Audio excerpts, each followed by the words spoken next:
Okay, so kita dah dapat panggilan untuk interview. You have been called for interview. So what next? How do you prepare? Ya, macam kita cakap, if you get an interview, please be very prepared to attend interview. Because number satu, interview tu nak dapat pun dah lah susah pada masa sekarang. So bila dapat tu, jangan sia-siakan peluang. Ya, so I really suggest to you, prepare and prepare well. So this next segment kita akan cover how do you prepare, what do you do, where and how. Ya, sama macam tadi. Macam 7 petala langit, 7 petala bumi.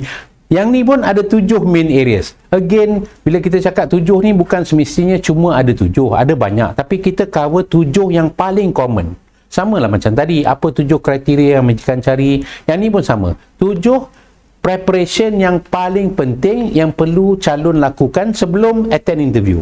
Dah cover on the organisation. Cari apa 5 perkara tentang organisasi tu yang paling besar, paling penting yang anda perlu tahu. Ya, find out what are the 5 main things about the organisation that you need to prepare on. Number 2, find more about the job. Find out more about the job and the position. What does it require? Apa dia, apa history dia, apa pencapaian dia, apa kepentingan dia pada syarikat, and so on and so forth. 3, find out about interview. Ya, remember, interview ni bukan satu kaedah saja, bukan the normal face to face. Sekarang ni ada banyak, ada 7 jenis common interview techniques yang digunakan, pemilihan. Dan interview face to face adalah cuma salah satu daripadanya. So find out what is going to happen, cari dan selidik apa yang akan berlaku di hari anda menghadapi interview. Ya, so be prepared. 4, prepare how do you market yourself. Bagaimana kita nak serlahkan diri kita, terutamanya dari segi dan aspek kebolehan dan keupayaan yang dicari oleh syarikat. Remember the competencies, attitude, skills and knowledge. Next, think about 3 questions that you will ask. Selalunya interviewer akan tanya di hujung selalunya interview, ada apa soalan yang anda nak tanya. Ya, selalunya prepare 3 soalan. Dan soalan-soalan tu prepare lah soalan yang baik. Janganlah prepare soalan yang bodoh-bodoh. Ya, macam contohnya nak datang sini naik bas apa. Jangan. Ataupun kerja habis pukul apa, start pukul apa. Jangan. Benda tu akan ada dalam letter of offer bila anda ditawarkan pekerjaan. So, gunakan peluang untuk menanyakan soalan itu untuk menyerlahkan kebolehan dan potensi anda. Contoh soalan yang baik untuk ditanya sebagai contoh, apakah potensi untuk maju ke hadapan dalam syarikat ini?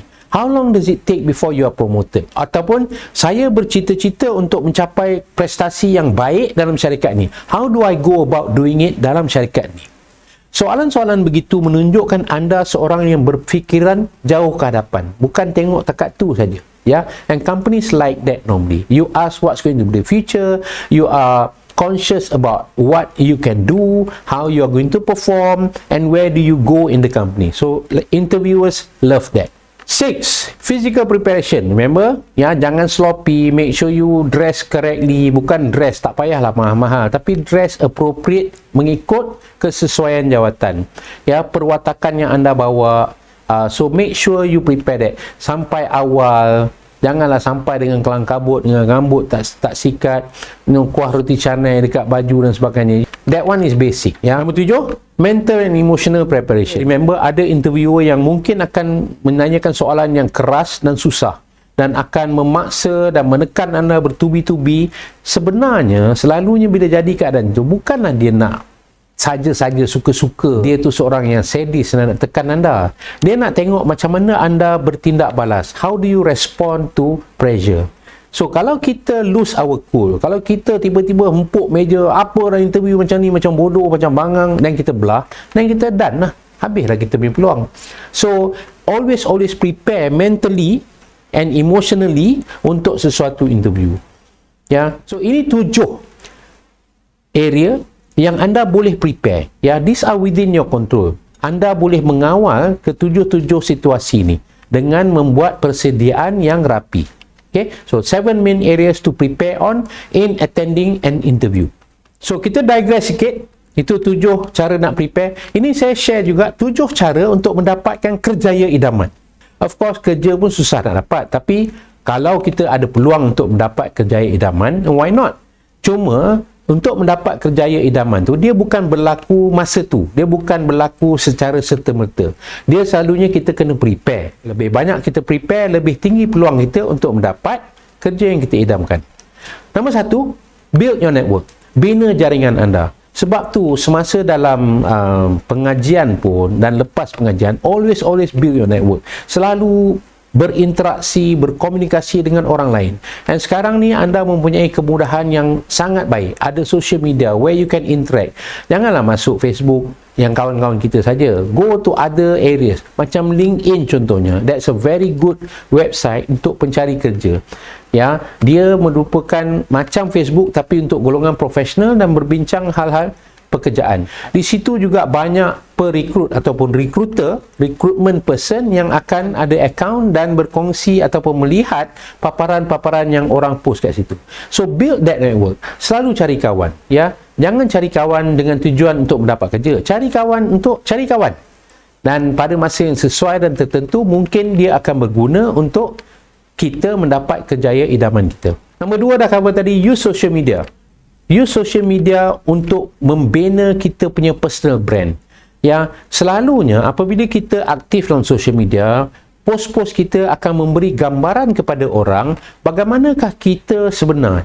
Apakah yang mendorong kita? What kind of person are we? How do we think? What do we look at? So, post-post itu akan memberi gambaran kepada umum apakah perwatakan kita. So, kalau kita selalu post pasal politik, maki hamun, maki orang bla bla bla, kita akan memberikan gambaran kepada orang ramai yang we are a very angry person. Kita seorang yang pemarah, perengus, ada je benda tak kena. Ya, so be careful, apa yang kita post akan memberi gambaran ataupun persepsi kepada orang bagaimanakah kita sebenarnya. Nombor tiga, dah cakap tadi, build a resume. Bina satu resume yang baik, yang complete, yang up to date, yang berkesan dan free from mistakes. Ya, bina resume itu. Dia bina resume ni kalau dah buat sekali dan berdasarkan beberapa cubaan, kita akan jumpa formula yang sesuai untuk kita dan untuk jawatan yang dipohon. Remember, resume mesti di-customize, mesti tailor-made untuk jawatan dan organisasi yang dipohon. Jangan guna satu resume dan hentam untuk semua jawatan dan semua syarikat. Ya. Nombor empat, use customized cover letter. Cover letter ni selalunya macam salam perkenalan. Nah, kita tak terus bagi orang resume. Kita bagi dia berserta dengan satu cover letter atau cover email, menerangkan siapa kita dan menerangkan apa yang kita nak, apa tujuan kita. So, dia lebih berkhemah. Ya, pada pandangan umum, dia lebih polite. Daripada terus hantar resume melalui email, please see attached. Dia macam very rude. Ya. Nombor lima, belajar macam mana nak build rapport dengan interviewer, dengan penemuduga. Jangan lihat penemuduga sebagai musuh. Jangan melihat penemuduga sebagai seorang yang perlu digeruni. Tengok penemuduga sebagai seorang yang dihormati tetapi anda ingin mesra dengan dia. Ya, anda ingin menjadi kawan tetapi dihormati. Janganlah bro-bro dengan dia. Janganlah bro sis, ya, lu gua, janganlah macam tu. Secara hormatlah, secara profesional. Tapi build a rapport. And cara build in the rapport ni selalu tengok apa yang dia tanya. Mungkin kita boleh go a bit personal. You know, tuan dari mana? Saya daripada Ipoh. Ya, and for all you know, dia pun daripada Ipoh. Then you can straight away build a connection. Ya, cara paling baik untuk build rapport ialah cari common connection. Benda yang boleh membuatkan anda berhubung. Sekolah sama ke?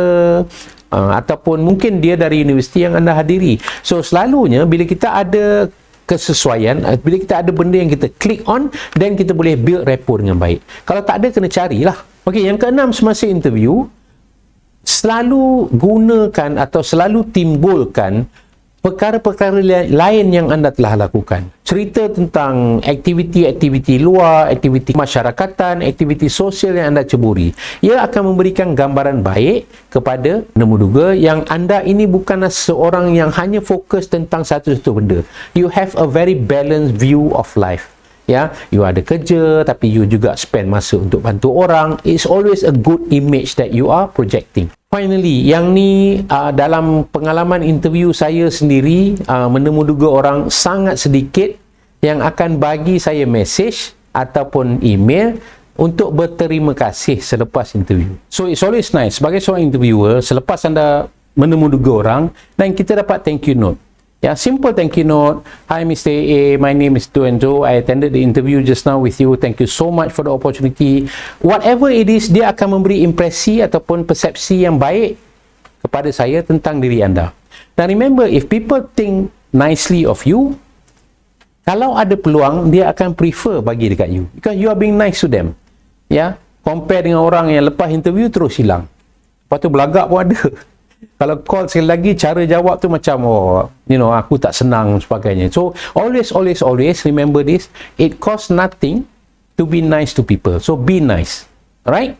Okay. So, kita dah buat resume yang baik. Dan resume tersebut telah mendapatkan kita satu temu duga. Kita dah prepare semua, kita pun pergilah interview. Dan now, because kita dah bagus kan, kita dapat tawaran kerja. Dan kita pun sangat happy dan kita accept. Okay? So, now is done, you dah dapat kerja. Now what? Apa yang akan berlaku? Okay? So, stay tune. Kita lepas ni akan sambung. Selepas mendapat pekerjaan, then bermulalah career kita dan bagaimana kita nak mulakan dan teruskan career kita untuk mencapai kejayaan yang cemerlang. Okay?